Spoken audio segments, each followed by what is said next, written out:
I stopped cold when my access stalled on the internal turnstile not locked out, just delayed long enough to make a point. A second later, someone said my name, low and rehearsed. HR meeting. Conference room B. No explanation, no courtesy, just instruction. Trevor Locke, Human Resources Director, was already inside. He didn't stand. He didn't offer a seat. He glanced at his watch like my presence was late, not the meeting. "Let's keep this efficient," he said, flipping open a folder. "Your role is no longer aligned with where the company is going." The way he said it, flat. Clinical made it sound like a defective part being returned. He leaned back and delivered the insult cleanly. "You've become expensive, not outdated, not wrong. Expensive. Before we continue, I want to be clear. The story you're about to hear includes some fictional elements and uses AI-assisted storytelling to highlight its lessons and emotional impact. It does not represent any real individual or organization. If the story resonates with you, I'm glad, and if it doesn't, feel free to take a moment to rest. That's okay too. 16 years of compliance work that kept regulators out of our books, lawsuits out of discovery, and 9-figure penalties off the balance sheet reduced to a cost problem. Trevor had never led an audit, never sat across from federal counsel. His power came from templates and euphemisms. He slid the packet toward me. "This is a voluntary exit," he said, emphasizing the word like a correction. "Sign here, and we'll protect your reputation." I asked what I'd done wrong. He smiled thinly. "There is no performance issue. That's why this offer is generous. 2 weeks, an NDA. Silence. Dylan Sharp, the new COO, appeared briefly. Didn't bother closing the door. "We're aligning costs across leadership," he said. Eyes already elsewhere. That was my eulogy. He left before I could respond. The room felt smaller after that. Trevor folded his hands and delivered the final line. Slower, condescending. "To be clear, this is not a termination. It's a voluntary separation. Refusing it would be unwise." I nodded. I didn't argue. I didn't sign. As I stood, the shock turned cold and sharp. They weren't just pushing me out. They were betting I wouldn't read past the heading. That assumption was their first mistake. There are actually many people who've been treated unfairly. They just chose to stay silent and move on. If you want them to know they're not the only ones who've been treated badly, you can stay and follow this channel. Every subscription isn't just support for us. It helps these stories reach more people who may need to hear them. I started counting years instead of favors. 16 of them, stacked quietly behind every decision they never questioned. I led compliance through 3 mergers, each one messy. Each one finished without penalties because I knew where regulators looked first. I rewrote controls overnight, trained new executives who barely knew our filings, and closed gaps before they became headlines. Twice. I stopped class actions before plaintiffs found momentum. Both times. The board thanked me privately and moved on. That history didn't matter when Dylan Sharp labeled me a high-cost legacy role. He said it casually, like an accounting term, not a verdict on a person. Legacy meant old. High cost meant disposable. The irony burned. My work saved more than it ever cost. But savings don't show up when fear is driving the spreadsheet. Trevor Locke returned with the packet, smooth and rehearsed. 2 weeks of pay, an NDA, thick enough to bury the truth. He spoke slowly, as if clarity would make it kinder. I was asked to transition my responsibilities to a younger manager Dylan trusted. Smart, ambitious, untested. I was told to document everything, then step aside gracefully. Then he ended the discussion with a line he clearly believed settled it. Everyone else accepted this offer. The words pressed in from all sides. Acceptance was the measure now. Not contribution, not protection, just compliance. I felt anger compress inward, disciplined and quiet, waiting for leverage, because patience had always been my sharpest professional tool under pressure daily. I didn't sleep. I sat at the kitchen table long after midnight, the severance packet unopened, the house quiet in a way that felt artificial. My hands moved on their own, pulling out a thin folder I hadn't touched in 16 years. My original employment agreement. I remembered signing it with optimism and a borrowed pen, skimming pages I thought would never matter. I read it slowly this time, line by line. Section headings that once felt ceremonial now read like instructions. Compensation, confidentiality, termination. I turned each page with numb precision, not expecting anything except proof that I was disposable. Then I reached a paragraph buried deep, written in careful legal language that assumed no one would ever look twice. Equity Acceleration Clause. I read it again. Then a third time. It stated that all unvested equity would immediately vest upon termination without cause, or in the event of a forced resignation initiated by the company. No ambiguity, no discretion, just conditions and consequences. My pulse steadied as the words settled into place. I leaned back and replayed the meeting in my head. Trevor Locke's emphasis, voluntary exit, voluntary separation, the way he corrected me when I said termination, like vocabulary could rewrite reality. It hadn't been kindness, it had been strategy. They weren't softening the blow. They were choosing language to dodge an obligation. The numbness faded, replaced by something colder and sharper. Focus. I pulled every equity grant statement I could find, every amendment, every time-stamped update buried in old portals. The numbers began to align, not small, not symbolic, enough to matter, enough to be inconvenient.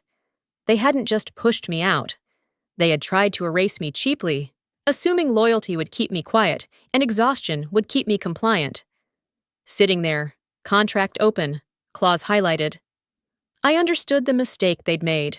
They thought I wouldn't read what they once asked me to enforce. They were wrong. And for the first time since that meeting, I wasn't reacting, I was preparing. The shift was quiet, deliberate, and irreversible, like machinery engaging somewhere deep inside me. I met Marianne Holt in an office that looked nothing like comfort. No soft lighting, no framed affirmations, just shelves of binders and a desk cleared for work. She didn't ask how I was feeling. She asked, "Why do you think they pushed you out?" That alone told me she was the right lawyer. Marianne Holt specialized in equity disputes and corporate governance failures. She had spent 2 decades dismantling deals built on sloppy assumptions and quiet intimidation. She read my contract without commentary, flipping pages with a pen already uncapped, as if she expected a surprise and welcomed it. When she reached the clause, she stopped. "This isn't hidden," she said. "It's ignored." She explained the math calmly. Based on my grants and vesting schedule, my accelerated equity represented roughly 10 to 12% of the employee equity pool. Not symbolic, structural, enough to trigger disclosure requirements if contested or exercised publicly. She looked up and asked, "Did they fire you for cause I said no?" She nodded. Then they used language to pretend they didn't fire you at all. She said voluntary separation the way someone says counterfeit if the company acknowledged the clause. It would force revisions to shareholder reports, possibly restated filings, and uncomfortable questions from the board. Silence was cheaper. That was the bet. For the first time since the meeting with HR, I felt something lift. Not relief. Clarity. I hadn't imagined the leverage. I had earned it, and they had overlooked it. Marianne outlined the paths forward without drama. Demand recognition. Prepare for resistance. Control timing. Then she leaned back and asked the question that changed the temperature of the room. "Do you want a payout or leverage?" She let the silence work. A payout would close the file. Leverage would open doors they didn't want unlocked. I didn't answer immediately. I didn't need to. Hope sharpened into intent, clean and precise, like a blade finally given purpose. In that moment, the path ahead stopped being frightening and became methodical, calculated, and entirely within my control for the first time in years. The letter went out on a Monday morning, precise and unadorned, addressed simultaneously to human resources, legal, and the board. That was deliberate. No side channels, no courtesy warning. Marianne had insisted on it. Control the room before they enter it. She said, I wasn't asking for money. That was the point. The letter requested a single thing, formal acknowledgement of my ownership rights under the equity acceleration clause triggered by my separation. No numbers, no threats, just confirmation. It was clean enough to look harmless and sharp enough to cut. I imagined Trevor Locke reading it twice, then a third time, scanning for a demand that wasn't there. By the afternoon, silence turned heavy. Marianne called once. They're conferring, she said. That's good. She explained what the letter forced them to confront. If they denied the clause, they invited litigation. If they acknowledged it, they triggered governance consequences. Either way, the choice was theirs, and neither option was comfortable. Trevor read the clause aloud in an internal meeting, his voice less certain than before. He asked legal whether language could override intent. Someone answered quietly, contracts don't care about intent. That was when the problem became real. Dylan Sharp joined the call late. Already irritated, the quarterly report was days away. Any unresolved equity exposure meant disclosure, and disclosure meant questions. I wasn't in the room, but I could feel the shift. What had been framed as a routine separation was now a structural issue. Dylan asked how quickly it could be resolved. Legal didn't answer directly. Trevor suggested clarification. Someone else used the word risk. By the end of the day, a board member broke the stalemate. We need an internal review, she said. According to Marianne. That phrase mattered. It meant they were no longer pretending this was small.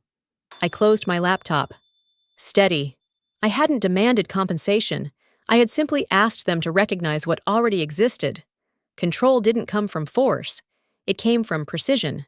And now every move was happening on my terms alone. Without noise, apology, hesitation, or second-guessing ever again completely. Control didn't disappear all at once. It frayed, slowly, and I could hear it unraveling through second-hand details that reached me without effort. Trevor Locke started with excuses. It's an old template.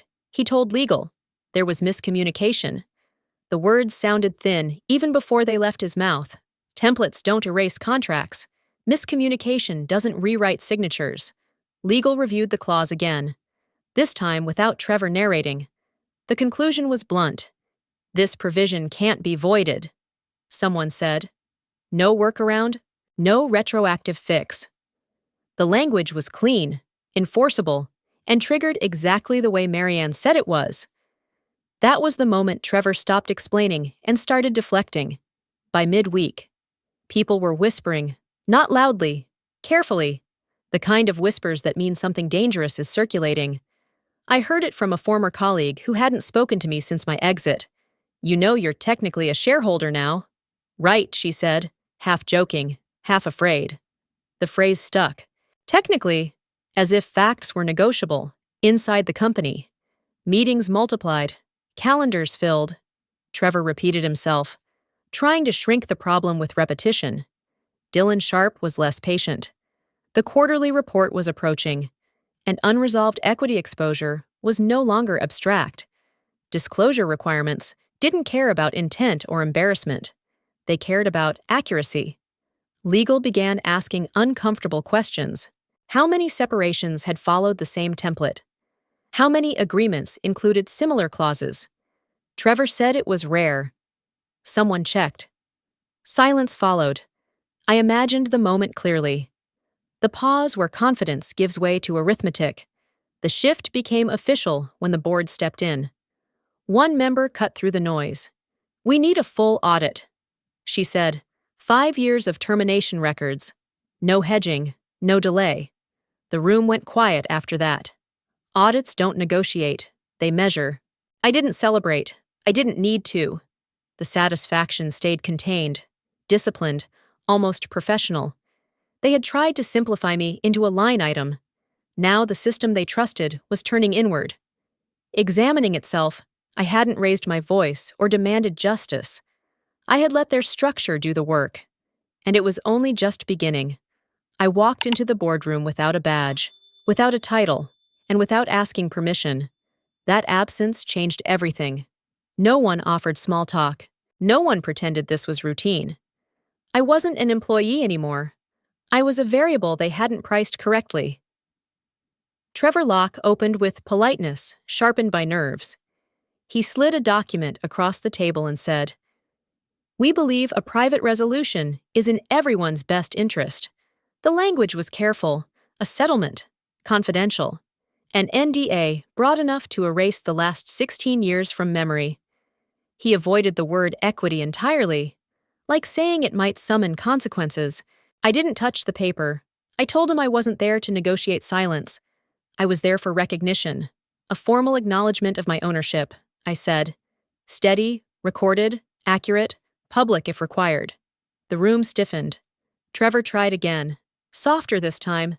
"This would be faster," he said. "Cleaner." I met his eyes and said no. Dylan Sharp finally spoke, impatience cracking through his composure.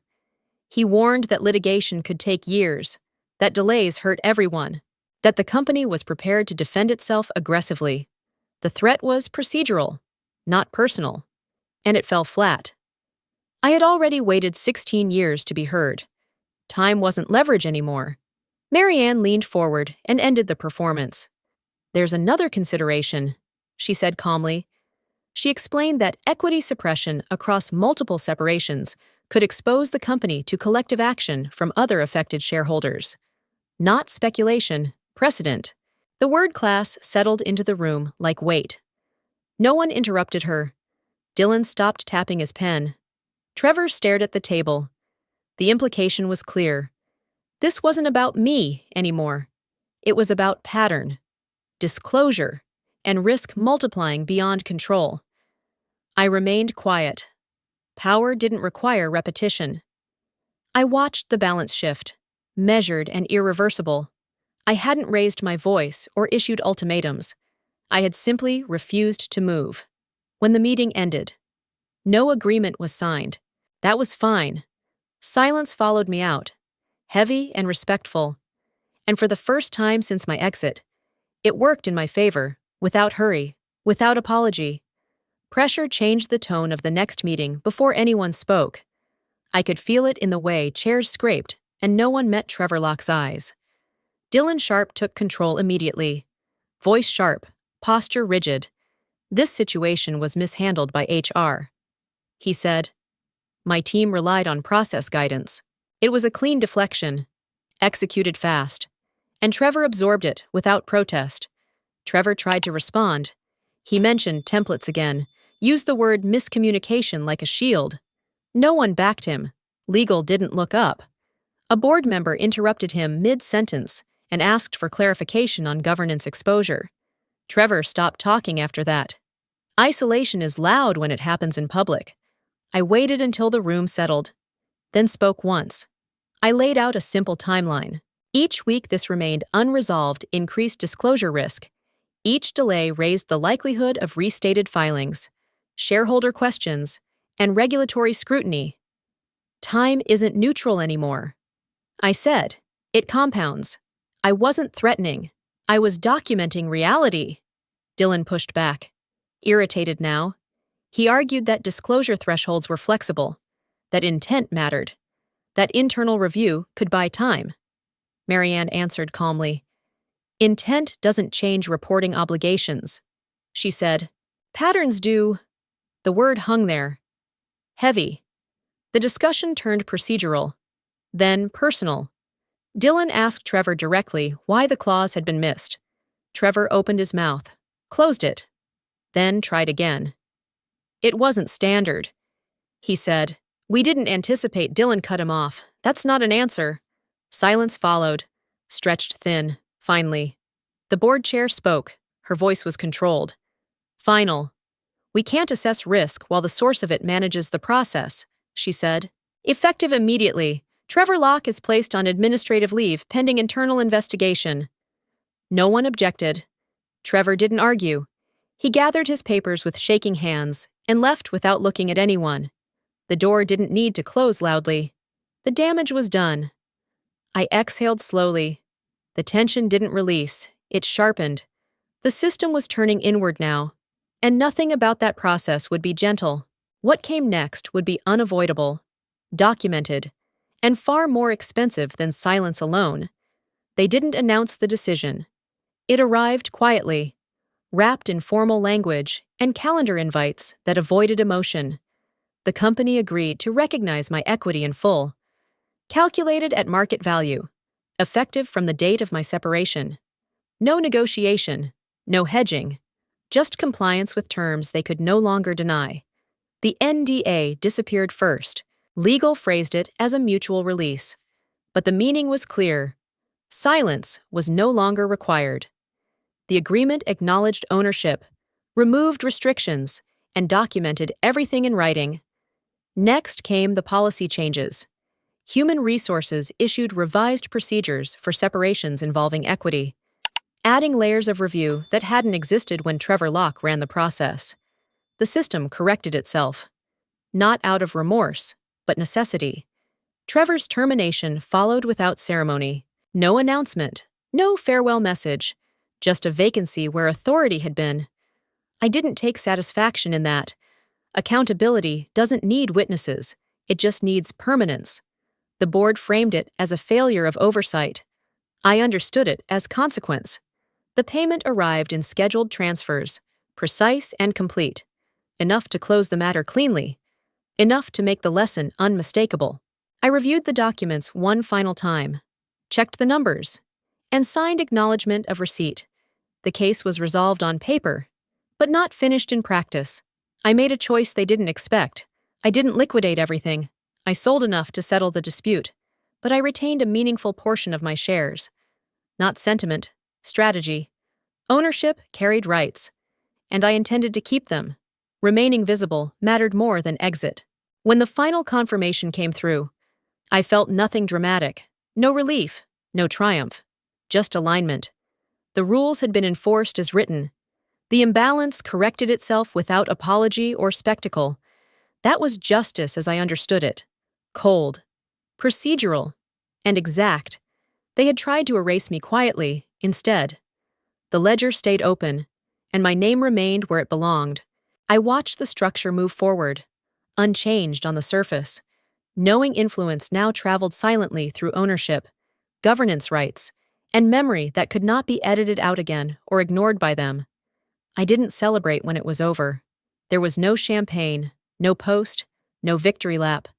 I closed my laptop, filed the final documents, and let the silence settle. What mattered wasn't how it looked, but what had changed. They fixed the system. HR rewrote its policies, added reviews, and documented equity the way it always should have been. My name stayed in the records, not as an employee, but as an owner. That distinction carried weight long after the meetings ended. People later asked if it felt like revenge. It didn't. Revenge needs noise. This didn't. It was correction, precise and final, the kind that doesn't repeat itself. I never wanted them embarrassed. I wanted them unable to do it again. As I signed the last confirmation, one thought stayed clear. I didn't expose them to punish anyone. I exposed them so they couldn't erase someone else. Quietly, finally. What this experience taught me wasn't about contracts or corporate politics. It was about attention, for years. I did what many people do when they're loyal and capable. I focused on keeping things running, assuming that effort would be remembered. What I learned is that systems don't remember effort. They remember what's written, reviewed, and enforced. There was a moment, late at night, sitting alone with documents spread across the table, when I realized something quietly powerful. I wasn't powerless. I had just been trained to stay quiet. The shift didn't come from anger. It came from slowing down, reading carefully, and refusing to rush past my own value. That's a lesson I carry now into every decision, professional and personal. This isn't a story about winning. It's about dignity, about understanding that standing up for yourself doesn't always look loud or dramatic. Sometimes it looks like patience. Sometimes it looks like asking one precise question and not backing away from the answer. If you've ever felt pushed aside, minimized, or told to accept less than you earned, I hope this reminds you that your story isn't over at the moment someone else decides you're inconvenient. It continues when you decide to pay attention. Before we go on, tell me, where are you listening from right now? I read those comments, and they matter more than you think. If this story resonated with you, feel free to leave a comment, tap like, or share it with someone who might need it. And if you'd like to stay with me for more stories like this, you're always welcome to subscribe.